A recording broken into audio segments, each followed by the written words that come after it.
everyone. My name's Ari. I use she, her pronouns, and I'm a student and educator with Diversify Our Narrative. Today, we're going to learn about an important number, the number 0. First, let's take a moment to think. What do we know about 0? Have you ever been in a situation where 0 came into play in real life? What was that like? Teachers, feel free to pause the video here and give students a second to discuss. I know a time when 0 came up for me. I was at a grocery store and asked the cashier if they had any sprouts. They told me no, they didn't. They had 0 sprouts. Thinking about that example, we can understand that 0 means none or nothing. Since there were no sprouts, there were 0 sprouts. So, 0 represents a quantity of nothing. You've probably seen it before, but 0 is represented by an oval shape, kind of like the letter O, but longer. It looks like this. It's important in many ways. Sometimes it's used as a placeholder to represent an amount of nothing in a certain number place. For example, the number 103 can be split into 3 number places: 1 100, 0 tens, and 3 ones. 0 can also be used in mathematical equations, like when we add, subtract, multiply, or divide a number by 0. We'll talk about that more later. But wait a second, let's not get ahead of ourselves. Where did the number 0 even come from in the first place? To find out, we can use history, which is the study of the past. All right, everyone, let's put on our junior historian hats and go on a journey to find out. Where did 0 come from? The first origins of 0. To find out where 0 came from, we need to visit West Asia, which is located between Europe and Asia. The earliest written account of a symbol like 0 comes from ancient Babylon, an ancient society that existed between 1895 BC and 539 BC. In Babylon, people used small wedge-like symbols to show different amounts that started with the same number. For example, to make sure that the number 60 and 6 looked different, Babylons would put a wedge next to the number 6 to make 60. The idea of 0 also arose independently, which means separate from other countries or without the help of other countries, in the Americas in 350 AD. Both of these places, though, saw 0 as a placeholder. They didn't think of it as an actual number that represented the quantity of nothing. To find out how 0 became a number, we have to go to another country. Let's go! India and the number 0. In India, the concept of 0 was taken an important step forward. India is a country located in the south of Asia, right here. Indian mathematicians, who are people that study math, began to think of 0 as an actual number that represents the quantity of nothing. The person who came up with this idea was Brahmagupta. Brahmagupta was an Indian mathematician who lived from 598 to 665. He was one of the most successful Indian astronomers and helped to influence the study of astronomy in many different places. He also worked on multiple books, including a mathematics book. Most importantly, Brahmagupta discovered the number 0 in the year 628.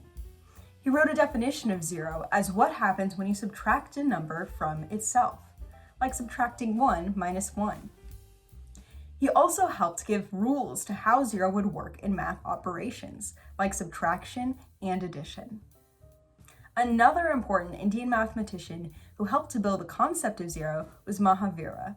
Mahavira was also a mathematician who wrote books and gave rules for how 0 would work, like that multiplying a number by 0 would result in a quantity of 0. Let's take a look at where we can find the earliest recorded writings of 0. One is found in a temple wall in Gwalior, India. A temple is a place where people can come to worship or show their love for a god that they believe in. The temple in India where 0 is first written is called the Shaturbuj Temple. Wow, there it is. Another place we can see the number 0 is in a manuscript called the Bakali manuscript. This is a piece of birch bark, which is a part of a tree that has writing on it. It's also the oldest Indian mathematic text. Right here, we can see the number 0. importance. So why were these mathematicians able to think of zero as a quantity that could be used in math operations when so many people hadn't thought of that idea before? Well, that's a complicated question, and there's probably a lot of different reasons. One reason we know of, though, is that in India, the idea of nothing was important to the spirituality and culture of South Asian people, and still is. Some people argue the idea of zero can be traced to Buddhism, a religion which thought of the idea of shunyata. Shunyata was a belief that it was best to reach a state of emptiness, or leaving behind all the things that you wanted in the world. This way, people could stop suffering and reach a state called nirvana. That kind of idea was helpful in creating zero because Indian mathematicians already had an understanding of what nothing meant in the real world, thanks to their culture and religion. This made it easier for them to apply that knowledge to math. So we can see that sometimes the world we live in and the ideas we get from our communities can lead to important discoveries in mathematics and other sciences. While all of this is interesting, we still need to think about why was this important? So what if Indian mathematicians thought of zero as a number instead of a placeholder? What did that do? That's a great question. Let's pause for a second. Can you guys think of any answers? Nice work. Now, my answer, and the answer of many historians, is that Indian mathematicians gave a number value to zero, which made it much easier to create more complicated equations and mathematical ideas. It opened a whole new door to a world that allowed us to better understand how math works.